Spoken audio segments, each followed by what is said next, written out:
I sure have missed you so much, but today is like one of the most important stories that we could possibly read in the Bible. They're all so important, and so much of the Old Testament and the New Testament just leads right up to this moment that is so crucial in time. And so today, obviously you guys know that it's Easter Sunday, and the story we're going to tell today is about Jesus' crucifixion and his resurrection. And the story that we're going to tell today comes out of Matthew, it's chapters 26 through 28. And so I'm going to try to kind of summarize it for you as best as I can. And when you guys have time, I want you to sit down and read it with your parents, okay? So it starts off by talking about how Jesus is in the Garden of Gethsemane, and he knew he was about to die. And so his disciples fell asleep, and Jesus began to pray to the Lord. And he prayed, "Father, let this pass from me, but not my will, but yours be done." And when he woke up, he told the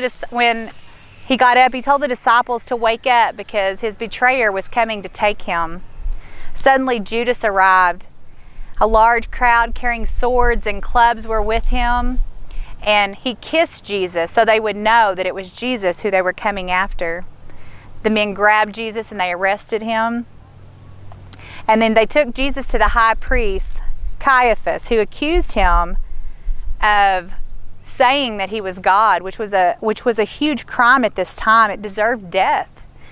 The leaders mocked Jesus. The witnesses told lies about him, and the crowd beat him. Peter, one of Jesus' disciples, was asked, "Didn't I see you with Jesus?" And he ends up denying that 3 times. The leaders then sent Jesus to Pilate, who was the governor, and Pilate could not find that Jesus had done anything wrong, so he gave the crowd a choice that they could free Jesus or they could free this criminal, Barabbas. But they decided that they wanted to free Barabbas. And so Pilate asked, "What do you want me to do with Jesus?" And they began to yell, "Crucify him." Pilate agreed to put Jesus to death, and so the soldiers began to beat Jesus. They spit on him, they mocked him. They put a robe on him. They placed a crown of thorns on his head. And then they nailed Jesus to the cross. From noon until 3 in the afternoon, did you know that darkness covered the whole earth? In the middle of the day when the sun should be out, darkness covered the earth. Jesus cried out to God before he died, and suddenly there was an earthquake.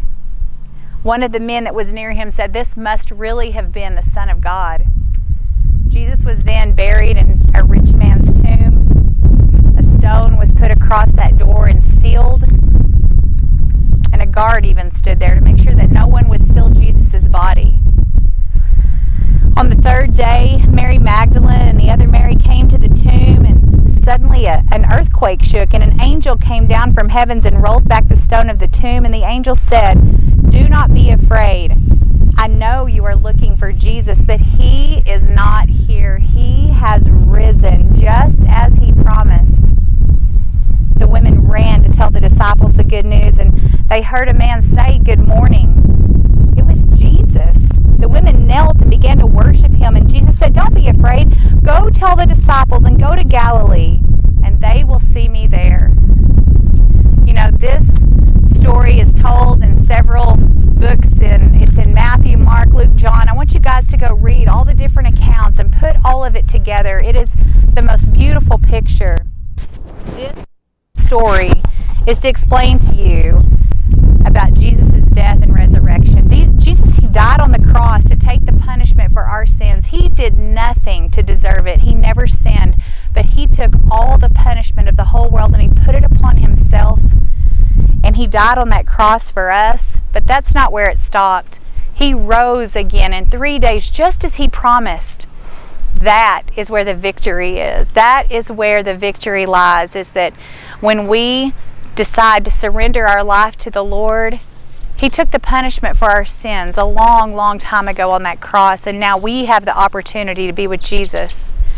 Guys, I want you to talk to your parents about that today. I want you to take the time today to talk to them about why Jesus died and that he rose again and what that means for you and what that means to your parents.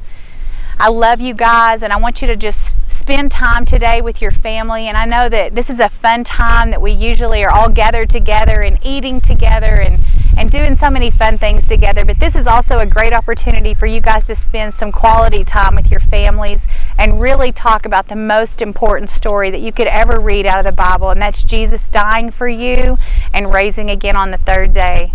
I love you guys, and I'll see you soon.